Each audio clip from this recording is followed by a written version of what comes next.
Hello, I'm Jason McIntosh. I live in Providence, and I am president and co-founder of IFTF, the Interactive Fiction Technology Foundation.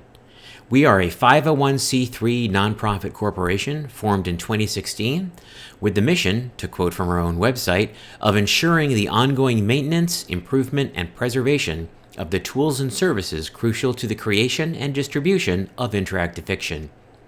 We define as interactive fiction any kind of video game, such as Admiral Joda's Lost Pig, which I was just demonstrating a bit prior to this talk, where the player's interactions primarily involve text. That includes reading text, providing text back to the game, in the case of this one, typing freely into a text parser, and then letting the game provide a textual response. So this is an example of interactive fiction in one of its forms, that of classic parser-driven adventure games, very much in the mode of the commercial work published in the 1980s by companies like Infocom and Sierra Online. Of course, these games faded rapidly from commercial viability once home computers learned to display halfway decent graphics with their games. Some years passed, and certain technically apt people began to converge on primordial internet discussion groups with names like rec.arts.int-fiction to reminisce about these works which for a brief time defined computer gaming, and they couldn't escape the feeling that something precious had been lost with their passing. An ad hoc community formed around these early discussions, and some took the initiative to launch a number of projects to not just fondly recall these works, but actively preserve and catalog them, and give the world tools to create new work in their mode. This began in 1992, when Volker Blasius began the IF Archive as an FTP server running at a university in Bonn, Germany. Then in 1993, Graham Nelson of Oxford University released the first version of the Inform programming language, written around a reverse engineering of the file formats that Infocom had published its own games in a decade earlier. And 1995 saw the very first annual interactive fiction competition, or IFComp as we like to call it, encouraging people around the world to create, share, and discuss brand new IF work. IFComp entrants would use these tools, like Inform, to make... IFComp entrants would use tools like Inform to make their games, and share them via the archive, and discuss them on the news group. Clearly, however humble, something interesting was happening. And it kept happening. So many new games resulted. They broke new ground, not just doing things that the commercial text games of the 1980s never did, but inventing new styles and techniques of interactive narrative that would start to influence much more visible commercial work. The cover art I'm collaging here represents a sample of IFComp winners over the years, just one of many vectors of quiet growth for this digital art form. All this corresponded with an ongoing evolution of the technologies for making IF, with new creative tools like Twine and Ink offering different and more immediately accessible creative approaches. These tools have been used in producing some of that commercial work I mentioned, such as Netflix's Bandersnatch and 80 Days, Inkle Studios' much-celebrated post-colonialist Wernerian remix. And so we come as we must to 2015. And yours truly finds himself as the fourth organizer of the IFComp, by this time a 20-year-old tradition, and far and away the oldest continuously operating online festival for independently created video games of any kind. It happened that I had a question about copyright law regarding one of the comp's rules, and I asked a lawyer about it, and she said, "I have formed a nonprofit to support a single Harry Potter fanfiction archive that I run. It's listed as an arts charity on corporate matching donation lists. And you're telling me that IFComp is the leading edge of an international artistic movement that's 20 years old, and you have no formal legal organization and no way to collect public donations at all?" And I said, thank you. I'll think about it. And then later that year, multiple members of the community, many of whom were, after 2 decades, variously middle-aged and financially well-off, wanted to put up thousands of dollars as competition prizes, something I resisted given the traditionally humble nature of the comp's prize pool.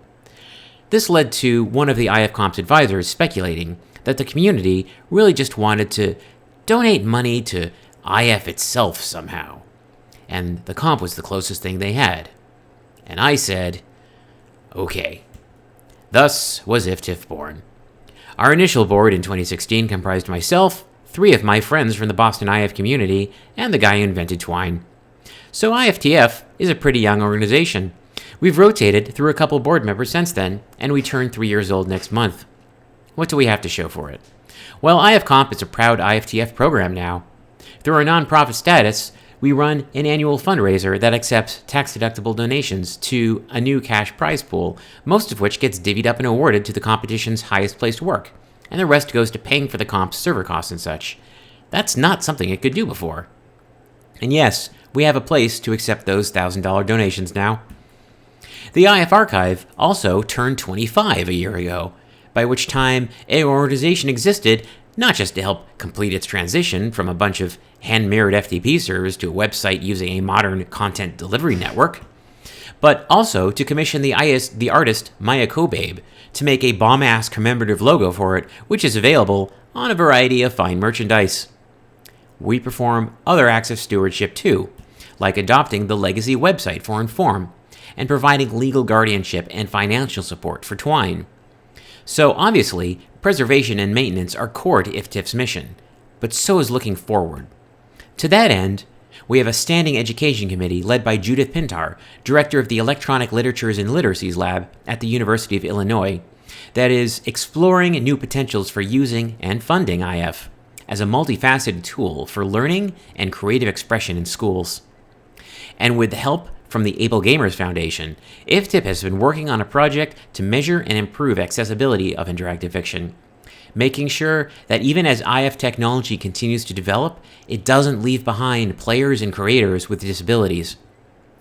Perhaps most excitingly, 2019 will mark the debut of Narroscope, a new conference all about interactive narrative and adventure games to be held in Boston in mid-June.